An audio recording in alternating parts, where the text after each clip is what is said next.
Well, you all know me, but I'm Isabella Mastropalo. I'm a senior at LEC College. I am studying team-point facilities management with a concentration in therapeutic horsemanship. I also recently just got my PASS certification. I never told you. I'm not sure I knew that happened. Yeah. That is an incredible accomplishment. 3 weeks ago. I was wishing for it. And then I called her and I was like, yes, I did. You can ask questions throughout. Well, here's a question for you. Did Claire Ostrich get certified while she was a student? Or afterwards? After her. Have we had any students get certified while they were a student? I don't know. No. Well, why isn't this on the front page? We need a web banner about this. Okay. You need to send me the date and your accomplishment, and this is a significant accomplishment that we want to make sure people know about. And I applied to Fieldstone. So hopefully just starting off subbing and then maybe running their summer camp next summer. And maybe more than that. Who knows? Experience at Fieldstone Farm has been nothing short of amazing. My daughter said to me, Fieldstone has given us our dad back. The students love it. We see the benefits. That's why we keep coming back year after year. Fieldstone Farm offers quality programming for people with disabilities and challenges. It's because of our horses that our participants and students find such growth and energy and happiness and enjoyment. To have Charlie riding at Fieldstone Farm is wonderful, and just for him to be able to learn to ride, hopefully independent, be able to take care of the horses, it's just great confidence builder. Since I got MS about 25 years ago, it's been a slow and steady decline. I was really encouraged with the physical response and the freedom of movement that I've had through riding. I'm a totally different person physically and emotionally. Many different kinds of people find benefit and enjoyment from our horses. A lot of students on the autism spectrum, ADHD, cerebral palsy, Down syndrome. We have a veterans program, and they come from a lot of different places. The Bigwood Clinic Center for Autism, the Monarch School, lots of our local school districts bring their children here to support their classroom goals. For him to use words spontaneously is not common, and I think what hit us all from that first visit is that he said the words walk on. It is something very, very powerful to see what a motivator this experience can be for children, and especially for Josh.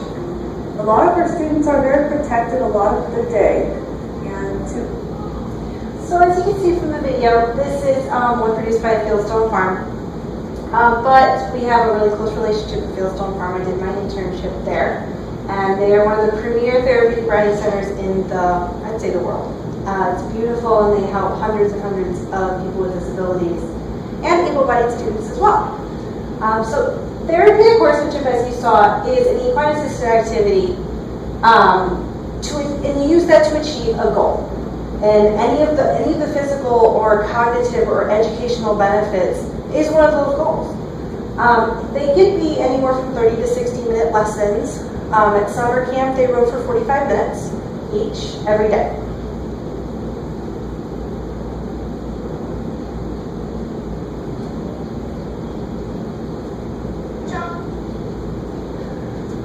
So there are, like I said, a lot of benefits that can come from therapeutic horsemanship. As an instructor, we are using the horses to create these benefits. However, they're not our initial goal. They just are the things that come out of the riding.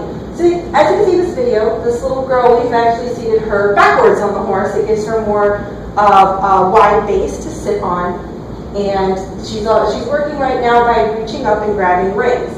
And then just after this, the instructor tells her, well, you're not allowed to use your left arm anymore, you have to use your right arm. So she obviously has some sort of muscle or spasticity. And making her really reach for those reins is just stimulating all of those motor controls, those fine and gross motor controls. It's postural balance. Using your core is so important when you ride, and you really work on that. coordination, endurance, because you're riding. Riding is definitely a lot harder than people think. You don't just sit there. So you have to use all the muscles in your body when you ride. And then also you could be doing obstacle courses, which help with your visual orientations or spatial orientation. So the best part about the physical benefits is when you ride a horse, you're using the muscles that possibly someone in wheelchair bound wouldn't normally use. And they also, because horses have 3 planes of movement, they have the forward-backward movement, the side-to-side movement, and the rotational movement, that person is getting the same feeling as if they're walking. So if they are using crutches or they have MS like you saw in the video of David, he cannot walk as we would. But with the horses, it really, really helps them. So for the educational benefits, just from 8 pieces in an arena, you can get an unlimited number of possibilities for your students. You could do color recognition. As they walk in the gate, after they've mounted, you could say, stop at every cone and tell me, say something that's the same color. Or starts with that same letter. So blue, yellow, orange. I mean, just with 4 cones, you can get so many different verbalizations or color and shape recognition. What shape is the cone? And then there's also dressage letters around the outside of the arena. And in some therapeutic centers, they have the whole alphabet along the side. You can have them stopping and saying a word with the same letter. I mean, but really, just with a couple of things in your arena, you can achieve so much learning.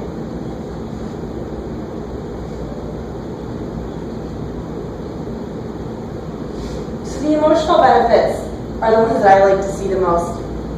You see such a change in a person when they get around a horse. I mean, and also the horses change too. My miniature horse that I had used before I'd taken to churches, and she once played the donkey in the Christmas story. But she has a bit of an attitude, but when she gets around the kids, she just melts. She comes up right to a boy in a motorized wheelchair, puts her head in his lap, and just stays there, and ends up playing with his wheelchair because it's fun. We thought she'd be scared of it. But as you see in this video, these are adults, so it's not just for kids. A lot of people think we're just helping kids with disabilities. No, it's everyone. You need to keep up that movement, because if someone gets older and they're not using their muscles, they deteriorate. And the adults need too. It's also very scary. You get some of these kids that think, I can do this, and then they get up there on some of these strapped horses, and it's a long way up. And it's a very humbling experience.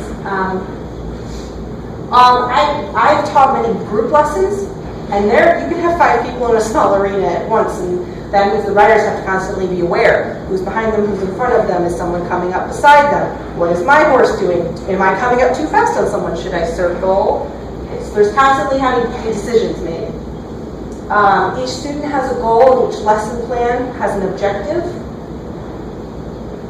And there's just an extreme amount of empowerment. Even if your rider does have a leader or a sidewalker or 2, there's still that ability when you say, turn your horse to the left, and if they pull that rein, that horse is going up.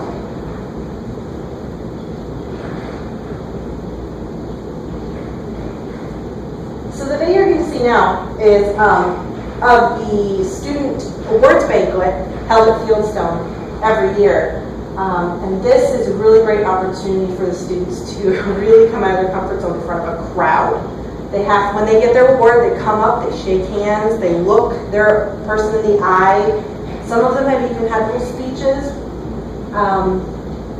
And then also, just when you're in the arena, you have to have an extreme amount of trust in your person leading your horse, or your instructor, the people around you.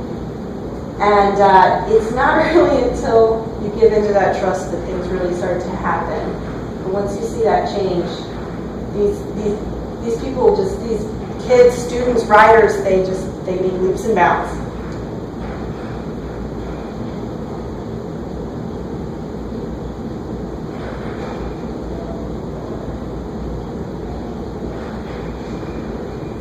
So like I said, I did my internship at Fieldstone this summer. I worked with their summer camps. Every week was a different theme. And as you see here at the bottom, we painted horses. We had water fun stuff. We stayed a few horses. A couple of the white horses were no longer white after some of the paint had come off. Don't paint Zicky with that. Yeah, I remember. It was very hot in the top left. Nick, one of the halflingers, really liked the spray thing. But I can honestly say that this summer changed my life. I knew I wanted to do therapeutic horsemanship the rest of my life. I knew, but I never knew how much